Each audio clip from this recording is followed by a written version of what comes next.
Kanalıma hoş geldiniz. Bugün sizlere orkidelerinizin kış ayında tomurcuklanıp çiçek dalı açabilmesi için çok önemli birkaç püf noktadan bahsedeceğim. Gördüğünüz üzere orkidelerim şu anda bol bol çiçek açmaya başladılar. Bunlar sonbaharda vermiş olduğum sıvı bitki besinleri sonrasında çiçek dalı çıkaran orkidelerim ve artık tomurcukları büyüdü ve çiçek açmaya hazırlanıyor. Kış ayında orkidelerinize sıvı bitki besinleri vererek yine ilkbaharda bol bol çiçeklenmesini sağlayabilirsiniz. İlk olarak bugün pirinç kullanacağım. Pirinç özellikle içerisindeki vitaminler sayesinde orkidelerin yapraklarının ve köklerinin canlanmasına ve sağlıklı büyümesine yardımcı olur. Bu yüzden ihtiyacım olan 1 yemek kaşığı kadar pirinç kullanıyorum. Bakın bu şekilde ve üzerine alabildiği kadar su koyacağım. Sizler pilav için hazırladığınız tuzsuz pirinç suyunu da kullanabilirsiniz. Biraz karıştırıp 30 dakika bunu bekleteceğim. İkinci yönteme geçelim. İkinci yöntem için aloe vera jeli kullanacağım. Aloe vera bitkisi orkide bakımında kullandığımız çok faydalı bir bitki. Sadece orkidelerde değil, evdeki bütün çiçeklerinize gübre yaparken aloe vera suyu verebilirsiniz. Bakın içerisinde böyle bir sarı su var. Sarı su aktıktan sonra küçük dilimlere ayırıyorum.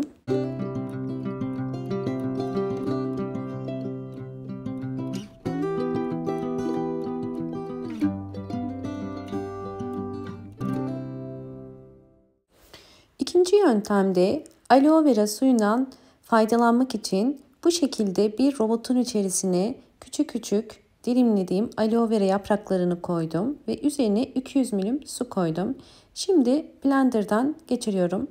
Videomu eğer buraya kadar izlediyseniz ve beğendiyseniz hemen beğen tuşuna basıp kanalıma da abone değilseniz eğer bana destek olmak için abone olup zil sesini de bildirimleri erken almak için açık konuma getirebilirsiniz.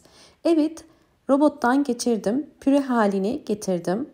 Burada dikkat etmeniz gereken süzmeniz. Çünkü aloe vera yapraklarının kökleri yapışmaması gerekiyor. Sadece suyunu kullanacağım.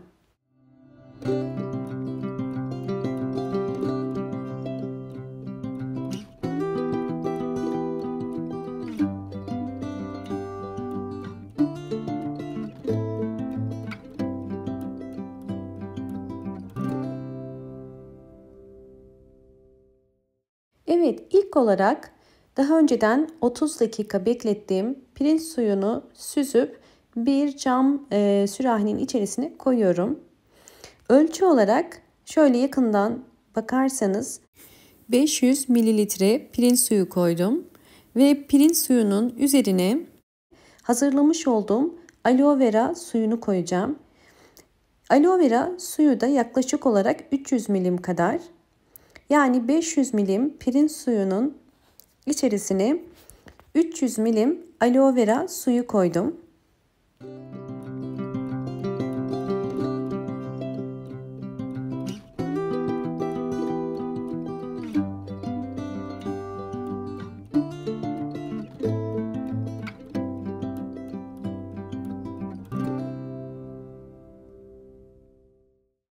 Evet, ilk olarak orkidelere su ya da vitamin vermeden önce köklere bakıyoruz. Orkidenin kök rengi eğer bu şekilde beyaz ya da gri ise suya ihtiyacı var demektir. Eğer orkidenin kök rengi bu şekilde yeşil ise suya ihtiyacı yoktur.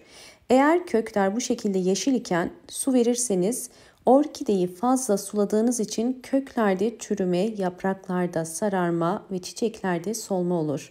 Bu yüzden su vermeden önce mutlaka köklere bakın. Evet, şimdi her bir saksı için hazırlamış olduğum pirinç suyu ve aloe vera suyunu bir araya getirerek 6 yemek kaşığı kadar her bir saksıya bu karışımdan veriyorum.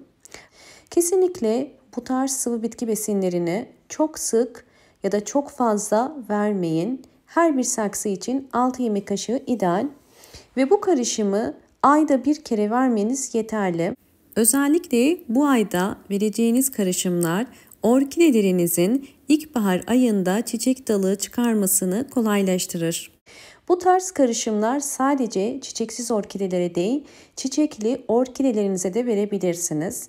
Çünkü çiçekli orkidelerinde mutlaka vitaminlere ihtiyacı vardır.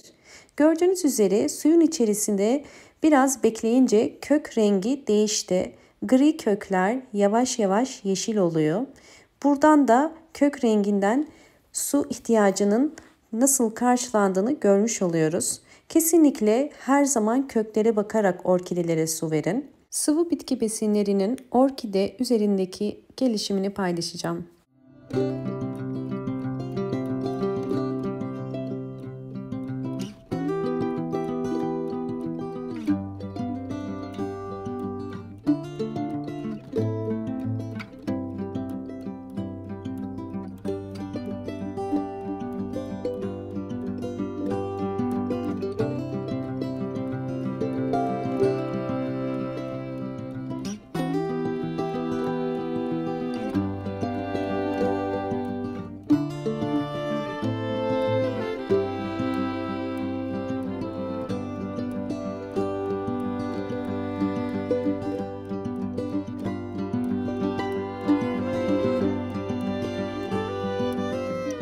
Verdiğimiz sıvı bitki besinleri orkidelerin hem yeni ve sağlıklı kökler çıkarmasını sağlar, hem de yeni çiçek dallarının çıkmasını teşvik eder.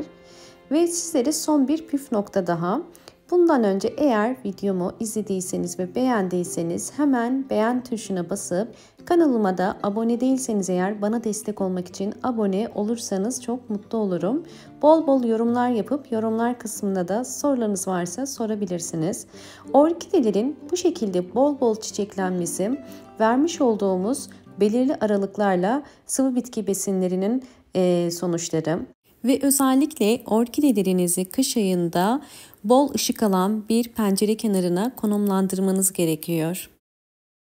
Orkidelerinizin bu şekilde çiçek sayısının hem fazla olması, tomurcuk sayısının fazla olması tamamen orkidenizin kışın kısa süreliğini aldığı sabah ya da ikindi güneşleri ve bol ışık ile de çok doğru orantılıdır. Bu yüzden buna da mutlaka dikkat etmeniz gerekiyor. Umarım bu videom sizler için faydalı olmuştur. İzlediğiniz için teşekkür ederim. Hoşça kalın, sağlıkla kalın.